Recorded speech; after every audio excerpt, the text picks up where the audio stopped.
एक बात पक्की है कि आप सबको और मुझको परमेश्वर ने अपने राज्य को बनाने और बढ़ाने के लिए बुलाया है। नहीं तो जब यहोशू ने कहा था कि मैं अपने घराने समेत यहोवा की सेवा करूंगा, तुम लोग चुन लो तुम किसकी सेवा करोगे। अगर सेवकाई सिर्फ न्यायों के लिए, याजकों के लिए होती तो वो आम पब्लिक को कभी ना कहता कि तुम चुन लो तुम किसकी सेवा करोगे। इसका मतलब क्या है कि हम सब लोग परमेश्वर की सेवकाई के लिए बुलाए गए हैं। इसका सबूत है द लॉर्ड्स प्रेयर में, जब परमेश्वर ने कहा था, सब हम जानते हैं लॉर्ड्स प्रेयर, आप कैथोलिक हो, आप CNI से हो, आप किसी भी मिशन से हो, यह प्रार्थना हम सब लोग जानते हैं कि परमेश्वर को कहा मैं प्रार्थना करना सीखा। और बहुत से लोगों को लगता है कि यह प्रार्थना है, जबकि यह प्रार्थना नहीं है। परमेश्वर ने हमें लाइफ स्टाइल दिया है कि जब तुम मेरी हजूरी में आओ तो वर्शिप करते हुए आओ, ऐ हमारे बाप तू जो आसमान में है तेरा नाम पाक माना जाए। आप किसी MLA के पास भी, अपने एरिया के MP के पास भी कोई काम कराना है, जब जाते हैं पहले आप हेलो हाउ आर यू करते हैं कि आप इस एरिया के MLA, हमें बड़ी खुशी है आपके नीचे ये एरिया फल फूल रहा है। फिर आप बात करना शुरू कर दें। अगर आप जाते रोना पीटना शुरू कर दें तो वो कहता है इसको अकल नहीं है। इसलिए वचन कहता है कि जब तुम मेरे आंगनों में आओ तो स्तुति करते हुए, फाटकों में आओ तो धन्यवाद करते हुए प्रवेश करो। लाइफ में कोई भी मुसीबत हो, कुछ भी चल रहा हो, लेकिन परमेश्वर के सामने जब आओ तो कहता है धन्यवाद करते हुए और स्तुति और प्रशंसा करते हुए आओ। कि जिस परमेश्वर ने आपको 10 साल पहले छुड़ाया था, अगर आप उस फिर किसी बैड कंडीशन में हैं, परमेश्वर आपको अब भी छुड़ाएगा और बल्कि ज्यादा छुड़ाएगा। ज्यादा इसलिए क्योंकि अब आपके पास उन 10 सालों का एक्सपीरियंस भी है। लेकिन आज ये मेरा वचन नहीं है, मैं जस्ट एंट्री कर रहा हूं अपने वचन में। तो परमेश्वर ने कहा कि जब तुम एंटर करो, बोलो तेरा नाम पाक माना जाए, यानी वर्शिप से प्रवेश करो, रोते और पीटते हुए नहीं। इसीलिए बाइबल कहती है कि जब नेहेम्या राजा के सामने गया तो वचन कहता है कि नेहेम्या का मुंह उदास था, उतरा हुआ था। और राजा ने कहा तेरा मुंह उतरा हुआ क्यों है? क्योंकि राजा के सामने उतरा हुआ मुंह लेकर जाना राजा की तौहीन, राजा की बेइज्जती मानी जाती थी। तो जब वो उतरा हुआ मुंह लेकर गया तो ये एक ऑफेंसिव काम उसने किया जिसकी सजा उसे मिल सकती थी। और आज विश्वासी जब परमेश्वर के सामने जाते हैं, कुछ तो गालियां निकालते हुए भी जाते हैं कि तेनू पता नहीं प्रभु, तेनू पता नहीं गा मैं बीमार हाँ, तेनू पता नहीं गा मेरा बच्चा कितना मुश्किल दे, तेनू पता नहीं गा मेरे बच्चा नहीं हो रहा, तेनू पता नहीं तू सुनता क्यों नहीं। और वचन कहता है कि जब राजा के सामने कोई उतरा मुंह लेके जाता था तो ये इनडायरेक्ट कहता था I am not happy in your kingdom, मैं तेरे राज्य से खुश नहीं हूं। और वो सजा का हकदार होता था, राजा उसे सजा दे सकता था। इसलिए जब उसका मुंह उतरा हुआ था तो बड़े कॉज के लिए था कि वो अपने परमेश्वर के राज्य के लिए उसका मुंह उतरा हुआ था। तो परमेश्वर का आत्मा उसके साथ था, उसने फास्टिंग की हुई थी तो वो बच गया। और आज अगर विश्वासी परमेश्वर के सामने जाता है उतरा हुआ मुंह लेके, चर्च में एंटर करता है लड़ाई का मूड लेके, पास्टर से लड़ना है आज, वॉलंटियर से फाइट करनी है आज, और आप सोचते हैं कि परमेश्वर हमारी सुनेगा, कैसे? वचन कहता है वचन के बीच में से हम जब उसको पुकारेंगे वो हमारी सुनेगा, वो वचन को रद्द नहीं सकता है। इसीलिए जब यूहन्ना बपतिस्मा देने वाले ने कहा था क्या तू ही है कि मैं किसी और का इंतजार करूं, उसने ताना मारा। परमेश्वर ने कहा उसको बता लंगड़े चलते हैं, अंधे देखते हैं, पर परमेश्वर उसको छुड़ाने के लिए नहीं गए। और पौलुस और सिलास जो बंधे हुए थे, काठ में लकड़ में पैर ठोके हुए कीलों के साथ, और वर्शिप कर रहे हैं पिता तू महान है, तू सर्वशक्तिमान है, बिना कंप्लेंट के उसी रात परमेश्वर उनको छुड़ाता है, नींव हिलाकर बंदी गृह की उन्हें आजाद कर देता है। वो स्तुतियों में विराजमान है। परमेश्वर कहां रहता है? उसका एड्रेस मालूम है? स्वर्ग में नहीं रहता वो। किसको लगता है स्वर्ग में रहता है वो? तो स्वर्ग बनने से पहले वो कहां रहता था? आप अपने ऑफिस में रहते हैं कि घर में रहते हैं? आप काम करते हैं ना, है ना? आप ऑफिस जाते हैं जहां आपका सिंहासन है, बाइबल कहती है स्वर्ग परमेश्वर का सिंहासन है, पृथ्वी परमेश्वर के पैरों की चौकी है। तो आप अपने ऑफिस में थोड़ी रहते हैं, आप 24 घंटे सिंहासन पे थोड़ी, अपनी कुर्सी पे थोड़ी बैठते हैं। बाइबल कहती है परमेश्वर स्तुतियों के बीच में विराजमान रहता है, वो आपकी स्तुति के अंदर रहता है। जब आप स्तुति करते हैं, परमेश्वर की प्रेजेंस आपकी लाइफ में काम करती है। और स्तुति करने के लिए लाइट हार्ट चाहिए आपको, ऐसा हृदय जो माफ कर दे, ऐसा हृदय जो व्यभिचार से भरा हुआ ना हो, ऐसा हृदय जो परमेश्वर के साथ जुड़ा हुआ हो। तो जब आप स्तुति करते हैं, वो आपकी स्तुति में विराजमान होता है। आप स्तुति के बीच में परमेश्वर के सामने प्रार्थना लेके जाते हैं, वो आपको छुड़ाता है और ऊंचे पर बिठाता है, वचन कहता है। और वो आपको ऊंचे पर बिठाने के लिए जा रहा है। आमीन। मेरे को खड़कने वाला चाहिए जरा। Hallelujah, hallelujah. बाहर आके मेरे को थोड़ा अजीब सा लगता है, क्योंकि वॉलंटियर्स मेरे 5000 है खामरा में। जो मैं यहां आता हूं इतने से लोगों को देता हूं, मैं ये तो मेरे वॉलंटियर्स से भी कम है। लेकिन वचन देना जरूरी है, चाहे वो 2 लोग क्यों ना हो, चाहे वो 10 क्यों ना हो। आमीन। तो परमेश्वर ने क्या कहा? हे हमारे बाप, तू जो आसमान में, तेरा नाम पाक माना जाए। फिर दूसरा वो कहता तेरा राज्य आए। इसका मतलब परमेश्वर की यह इच्छा है कि मैं ये प्रार्थना करूं कि पिता तेरा राज्य आए नीचे धरती के ऊपर।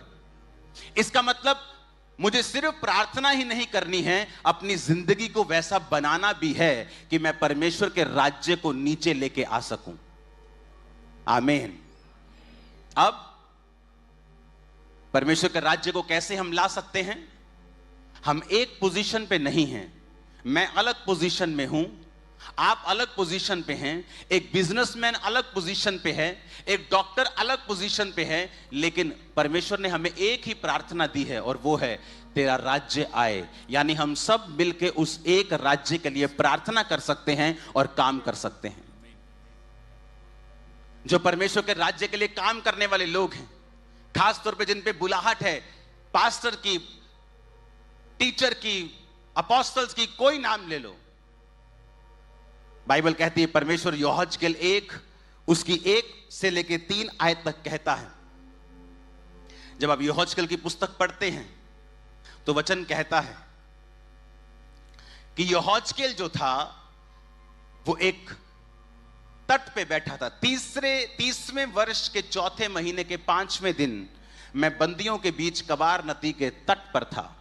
तब स्वर्ग खुल गया और मैंने परमेश्वर के दर्शन पाए।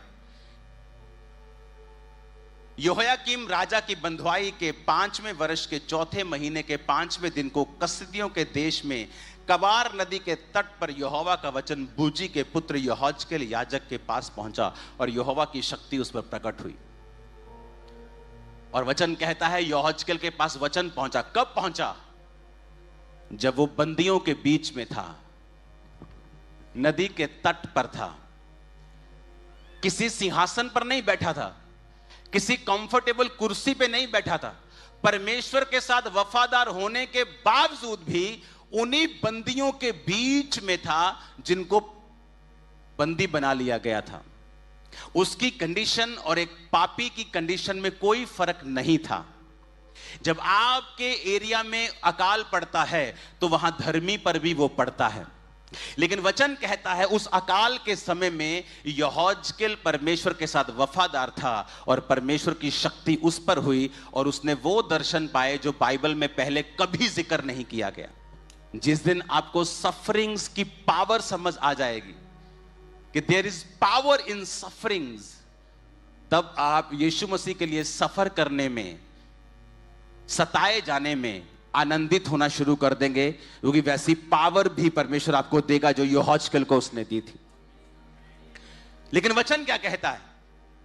कहता आजकल सफरिंग्स को, परीक्षाओं को आनंद की बात नहीं समझा जाता।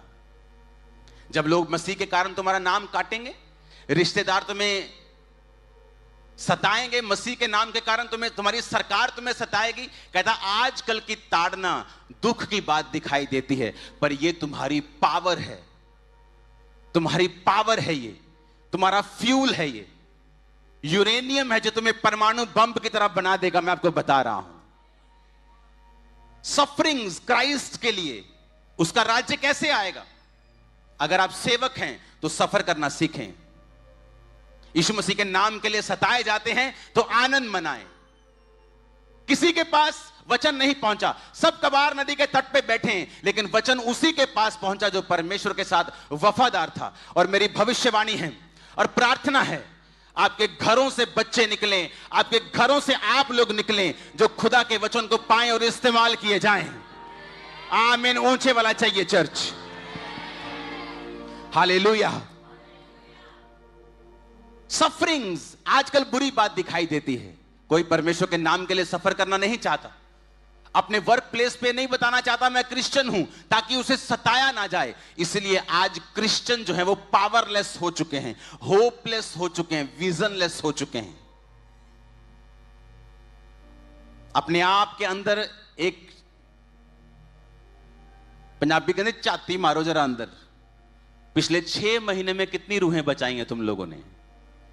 पिछले 6 महीने में कितने लोगों को क्राइस्ट में तुमने प्रॉपरली लाया है?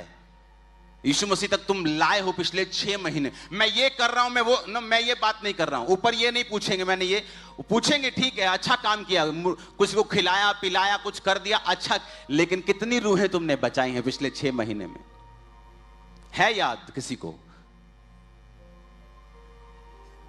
पिछले 6 महीने में हमने कितने लोगों को क्राइस्ट तक लीड किया है? और हम प्रार्थना भूल गए हैं जो परमेश्वर ने कहा था तेरा राज्य आए। क्योंकि पहले तो कोई होजकल के जैसा मिलता नहीं है, ऐसा विश्वासी, ऐसा पास्टर, ऐसा सेवक जो क्राइस्ट के लिए सफर करने में खुशी मनाता हो। कबार नदी के तट पर सब बंधुए बैठे हैं। आजकल का विश्वासी होता तो सोचता यार मैं प्रार्थना भी करता हूं, टाइट भी देता हूं, मैं भी नदी के तट पे बैठा हूं, यार ये भी नदी के तट पे बैठे हैं, ये पापी हैं, ये सब कुछ खाते पीते लड़कियों के साथ सोते भी, मैं भी यार परमेश्वर के वचन में रहता हूं। हालत हम सबकी सेम है, तो क्या फायदा हुआ मुझे परमेश्वर के साथ चलने में? लेकिन एक समय आता है जब परमेश्वर अलग अलग करता है और ऐसे दर्शन देता है, ऐसी ग्रेस देता है जो फिर ढूंढी नहीं जाएगी किसी और दूसरे में, जो आज आपकी लाइफ के ऊपर एंटर कर रही है। और आमीन ऊंचे वाला चाहिए चर्च। हालेलुया। तेरा राज्य आए, परमेश्वर ने कहा। क्या कहा? तेरा राज्य आए। कैसे आएगा? अगर हम सफर नहीं करेंगे तो, अगर क्राइस्ट के लिए सफरिंग्स को हम नहीं अपनाएंगे तो।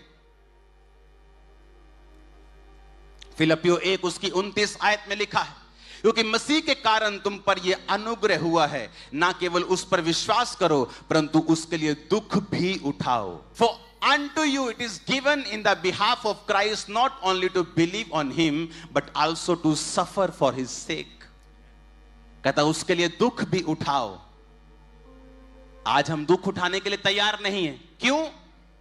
क्योंकि मुझे 2 साल हो गए थे सेवा करते और मैं हील नहीं हुआ, तो मैं तो ये शर्मिंदगी नहीं लूंगा भाई। अगर कोई मुझसे पूछ लेगा कि भाई तू तो हील हुआ नहीं, तो लोगों को हील कर रहा है, मैं ये दुख उठाने के लिए, बेइज्जती उठाने के लिए तैयार नहीं। प्रभु पहले तू मुझे हील कर, तभी मैं लोगों को सेवा करूंगा। इसका मतलब आप क्राइस्ट के लिए दुख उठाने के लिए तैयार बिल्कुल भी नहीं है, ना ही आप उस मस्से के हकदार हैं जो परमेश्वर अपने विश्वासियों को और अपने ईमानदार लोगों को देना चाहता है। कहता है उसके लिए दुख उठाओ, लेकिन दुख उठाने के लिए हम तैयार नहीं हैं। पहला पत्रस 4 उसकी 12 में लिखा है, हे प्रियो, जो दुख रूपी अग्नि तुम्हें परखने के लिए तुम में भड़की है, इससे ये समझकर अचंभा ना करो कोई अनोखी बात तुम पर बीत रही है। जैसे जैसे मसीह के दुखों में तुम सहभागी होते हो, आनंद करो, जिससे उसकी महिमा के प्रकट होते समय भी तुम आनंदित और मगन हो। यदि मसीह के नाम के लिए तुम्हारी निंदा होती है तो तुम धन्य हो, क्योंकि मसीह का आत्मा जो परमेश्वर का आत्मा है तुम पे छाया करता है। प्रेरितों के काम 14 उसकी 22 आयत में लिखा है, और चेलों मन को स्थिर करते रहे। चेले लोगों के मनों को स्थिर करते हुए उपदेश देते थे कि विश्वास में बने रहो, और ये कहते थे हमें बड़े क्लेश उठाकर परमेश्वर के राज्य में प्रवेश करना होगा। सब बोलो आमीन। रोमियो 8 उसकी 18 आयत में लिखा है, क्योंकि मैं समझता हूं कि इस समय के दुख और कलेश उस महिमा के सामने जो हम पर प्रकट होने वाली है कुछ भी नहीं है। अपने पड़ोसी को बोलो, जो दुख और कलेश तुम पर बीत रहे हैं ये कुछ भी नहीं है। तेरी गवाही के सामने जो तेरे जीवन में आने वाली है। आपने अपने पड़ोसी के लिए प्रोफेटिक वर्ड दिया है, प्रोफेसी की है कि वो एक बड़ी गवाही के साथ वापस आएगा और कलीसियों में ठहरा रहेगा। और उस प्रोफेसी के ऊपर मैं आमीन बोलता हूं यीशु मसीह के सामर्थी नाम में। Hallelujah, hallelujah. यानी ऐसे विश्वासी चाहिए जो परमेश्वर के लिए सफर करने के लिए तैयार हो। हिंदी वाला सफर नहीं, इंग्लिश वाला सफर। दुख उठाने के लिए वो तैयार हैं परमेश्वर के लिए। लेकिन बाइबल कहती है आजकल दुख उठाना आनंद की नहीं बल्कि दुख की बात समझी जाती है। अलीशिबा बुढ़ापे में होने के बावजूद भी दोनों परमेश्वर के घर में थे।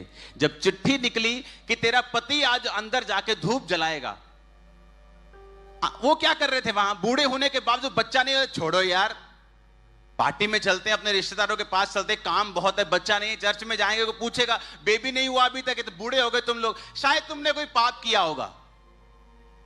लेकिन वचन कहता है वो तब भी परमेश्वर के घर से इतना जुड़े हुए थे, इतना अटैच्ड थे कि वो परमेश्वर के घर में थे सेवा करने के लिए। जब इंडियंस, हम पाकिस्तानी, हम एशियन लोग इंडिया में होते हैं, गरीबी में भी चर्च जाना नहीं भूलते हैं। लड़ते हैं हम अपने मालिक, अपने बॉस से, अरे भाई मुझे चर्च जाना है संडे। पर जैसे ऑस्ट्रेलिया और न्यूजीलैंड में आते हैं, दो दो दिहाड़ियां करते और संडे चर्च नहीं जाते। आपको लगता है परमेश्वर हैप्पी है आपसे? वो खुश है आपसे? क्योंकि आपको इंस्टॉलमेंट्स देनी है। पहले तो कोई इंस्टॉलमेंट नहीं थी आपकी। इंडिया में थे आप 5,000, 10, 15, 20, 25,000 में भी आप खुश थे। यहां आप 4 लाख में भी आप खुश नहीं हैं, क्योंकि ये शैतान का छलावा है। प्रथम स्थान पे परमेश्वर है। गाड़ी छोटी कर लो लेकिन परमेश्वर में आत्मिक जिंदगी बड़ी कर लो, आनंदित रहोगे तुम लोग, नो प्रॉब्लम। अगर खुदा के लिए सफर नहीं करेंगे, ये बात सोचिए कि चर्च में मुझे किसी ने कुछ कह दिया, अब मैं चर्च में नहीं जाऊंगा, तो बहुत से लोग अपना मिरेकल गवा बैठते हैं। लेकिन वो आदमी अभी भी चर्च में है, कहता अच्छा मेरे नाम की चिट्ठी निकली, आनंदित है, सोच नहीं रहा कि मेरे बेबी नहीं हुआ, और अंदर जाके परमेश्वर की रीति रिवाज कर रहा है। और दूत कहता है कि अब तेरी प्रार्थना सुन ली गई है, अब तेरी वाइफ जो बांझ है, जो बुढ़ापे में पुत्र जनेगी, और वो परमेश्वर के रास्तों को साफ करेगा। क्योंकि ऐसा बेटा जो कभी दुनिया में नहीं हुआ, हम इंतजार कर रहे थे कि ऐसा कौन सा पक्का विश्वासी हो जिसकी झोली में ये डाला जाए, और तू ही हो, तुम ही हो, तुम्हारी पत्नी है जिसको हम ये बेटा देंगे जो यूहन्ना बपतिस्मा दाता बनेगा और परमेश्वर के रास्तों को साफ करेगा। आज हम घबरा जाते हैं, 2 साल हमारी प्रार्थना ना सुनी जाए, 4 साल हमारी प्रार्थना ना सुनी जाए। आपको क्राइस्ट के लिए सफर अगर आप करने के लिए तैयार हैं, आपका नाम सुनहरे अक्षरों में आसमान में होगा, स्पेशल प्लेस होगा आपका हेवन में और नीचे भी। आमीन, ऊंचा चाहिए चर्च। कैसे नेहम्याह ने परमेश्वर के राज्य को बनाया? बाइबल कहती जब उसे मालूम हुआ कि मेरे यरूशलेम, मेरे खुदा के शहर की धज्जियां उड़ी हुई हैं, वहां पे क्या हो रहा है, शहर पना जली हुई, फाटक टूटे हुए हैं, सब कुछ जला हुआ है, दीवार गिरी हुई है, फाटक जले हुए हैं। बाइबल कहती वो उदास हो गया और वचन कहता है उसने राजा के सामने जाके प्रार्थना की। पहले परमेश्वर के सामने जाके प्रार्थना की, फिर राजा के सामने जाके रिक्वेस्ट की, मुझे वहां जाना है। वहां गया। आपको क्या लगता है कि फाइनेंस की कमी थी वहां पे? एक शहर की ग्लोरी मिस थी। एक शहर की ग्लोरी कैसे होती है? बॉर्डर से। बॉर्डर क्या था? शहरपना। दीवार क्या थी? वो टूटी हुई, फाटकों से जले हुए फाटक थे। परमेश्वर के शहर की ग्लोरी जीरो थी। किसी को कोई दुख, आपको लगता है फाइनेंस की वजह से ये था? अगर आप अपनी बाइबल को पढ़ें तो नेहम्याह के समय में बड़े रिच यहूदी लोग थे, वेरी रिच, जो अपने फाइनेंस को, अपने पैसों को ब्याज पर देते थे और बड़े बड़े बिजनेस करते थे। लेकिन कोई भी रिस्क लेने के लिए तैयार नहीं था, because everybody was busy in their own business. कि हमारे बिजनेस को कुछ हो ना जाए, सरकार के खिलाफ कुछ कहेंगे, मेरे बिजनेस को कुछ हो ना जाए। और परमेश्वर का राज्य सफर कर रहा था। तो नेहम्याह ने अपनी कुर्सी की परवाह नहीं की, ऊंची पोजीशन पे था, राजा का प्याऊ था। प्याऊ वही होता है जिसको पूरा, राजे को पूरा विश्वास हो कि ये आदमी 10 करोड़ लेके भी 15 करोड़ की रिश्वत ऑफर करे, मुझे खाने में जहर नहीं देगा, इतना वो पक्का होता है। और उसकी सैलरी बहुत बिग होती है, क्योंकि इतनी सैलरी वो दे देते हैं कि वो बंदा सोचे अगर कोई मुझे रिश्वत देता है राजे को जहर देके मारने की, तो उसकी सैलरी इतनी हो कि वो न्यूट्रलाइज हो जाए कि यार मेरी इतनी सैलरी है, मैं राजे के साथ वफादार रहूंगा, मुझे क्या जरूरत है तुम्हारे पैसे लेने की। इतनी हाई सैलरी उसने रिस्क पे लगा के, अपनी जॉब को रिस्क पे लगाया और कहा मैं जाऊंगा और वहां जाके परमेश्वर के सारे काम को करूंगा। और वहां अमीर लोग थे, और जब उन्होंने गरीब लोगों ने दुहाई दी कि अमीर लोग हम ही से ब्याज लेते हैं, तो वचन कहता है जब आप नेहम्याह की पुस्तक को पढ़ते हैं, उसका 5 बाब उसकी 1 से लेकर 13 आयत तक, तो वचन क्या कहता है कि नेहम्याह ने उन लोगों की, जो रईस लोग थे, उनकी क्लास लगाई, उनको घुड़का। और जब उनको घुड़का, जब आप इस वचन को पढ़ेंगे तो बाइबल कहती है जो रईस लोग थे उन्होंने अपनी गलती को माना कि हमने अपने पैसों को, अपने रुतबे को परमेश्वर के राज्य को बनाने के लिए इस्तेमाल नहीं किया। उसने शपथ दिलाई कि अब तुम ऐसा नहीं करोगे, और वचन कहता है उसने कपड़े की छोर लेकर झाड़ा और कहा अगर तुम इस वचन से मुकरे तो परमेश्वर तुम्हारा सब कुछ, तुम्हारा घर और कमाई छुड़ा देगा और झाड़ा जाएगा और तुम खाली हो जाओगे और छूछे हो जाओगे। और सभी ने आमीन कहा। रईस लोग तैयार थे अब सफर करने के लिए कि ठीक है, सरकार के खिलाफ होना पड़ता है, हम होने के लिए तैयार हैं, पैसा हम अपने भाइयों को ब्याज पे नहीं देंगे, हम सुधर जाएंगे। और वचन कहता है जब उन्होंने ऐसा किया, दूसरे लोगों ने मिलकर, नेहम्याह ने मिलकर शहर पना और पूरी दीवार को और पूरे फाटकों को बनाया और परमेश्वर के घर की महिमा को फिर से रिस्टोर किया। आज परमेश्वर का राज्य कैसे बन सकता है अगर विश्वासी अपना काम ना करे? तो अगर एक अमीर अपना काम ना करे, अगर रईस अपना काम ना करे, अगर एक पास्टर अपना काम ना करे, एक प्रेरित अपना काम ना करे, अगर हम सब अपना अपना काम करेंगे तो परमेश्वर का राज्य निकट है, आप उसको स्थापित होता हुआ देखेंगे यीशु मसीह के नाम में। कभी अभी पंजाब और इंडिया में आओ तो मालूम होगा कि होलसेल में लोग बच रहे हैं।